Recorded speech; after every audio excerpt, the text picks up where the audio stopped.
Friday morning ಇದು ನನ್ನ first mini log ಆಗಿರುತ್ತೆ.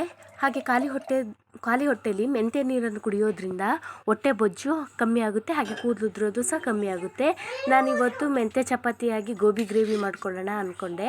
ಹಾಗೆ ಒಂದು ಕಡಾಯಿಗೆ ಸ್ವಲ್ಪ ಎಣ್ಣೆ, ಶುಂಠಿ, ಬೆಳ್ಳುಳ್ಳಿ, 1 ಕಪ್ಪು ಟೊಮೊಟೊ, ಹಾಗೆ 1 ಕಪ್ಪು ಈರುಳ್ಳಿ, 5 ರಿಂದ 6 ಬ್ಯಾಡಗೆ ಮೆಣಸಿನ್ಕಾಯಿ, 4 ಎಸಳು ಕರಿಬೇವಿನ ಸೊಪ್ಪು ಹಾಕಿ ಚೆನ್ನಾಗಿ ಹುರಿದು ಎತ್ತಿಟ್ಕೊತಾ ಇದ್ದೀನಿ.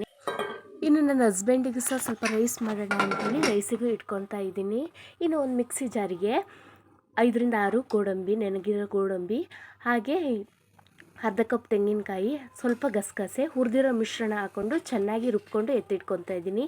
ಇನ್ನು ಅದೇ ಕಡಾಯಿಗೆ ಸ್ವಲ್ಪ ಉಪ್ಪು, ಖಾರ ಪುಡಿ ಹಾಕಿ ಚೆನ್ನಾಗಿ ಹುರ್ಕೊಂಡು ಗೋಬಿನೂ ಹಾಕಿ ಅದರಲ್ಲಿ ಚೆನ್ನಾಗಿ ಫ್ರೈ ಮಾಡ್ಕೊತೀನಿ. ಇನ್ನು ಖಾರ ಪುಡಿ, ಸಾಂಬಾರು ಪುಡಿ, ಹಾಗೆ ಗರಂ ಮಸಾಲ ಹಾಕಿ ರುಬ್ಬಿರೋ ಮಿಶ್ರಣ ಹಾಕ್ಕೊಂಡು ಚೆನ್ನಾಗಿ ಹುರ್ಕೊಂಡು ಸ್ವಲ್ಪ ಉಪ್ಪು ಹಾಕಿ ಹುರಿದಿಟ್ಕೊಂಡಿರೋಂಥ ಗೋಬಿನೂ ಇದರೊಳಗೆ ಸೇರಿಸ್ಕೊತಿದ್ದೀನಿ. ಚೆನ್ನಾಗಿ ಒಂದು ಕುದಿಸಿದ್ರೆ ಇದು ಹಾಗೆ ಹೋಯಿತು. ವಿಡಿಯೋ ಇಷ್ಟ ಆಗಿದ್ರೆ ನನ್ನ ಚಾನಲ್ಗೆ ಸಬ್ಸ್ಕ್ರೈಬ್ ಆಗಿ.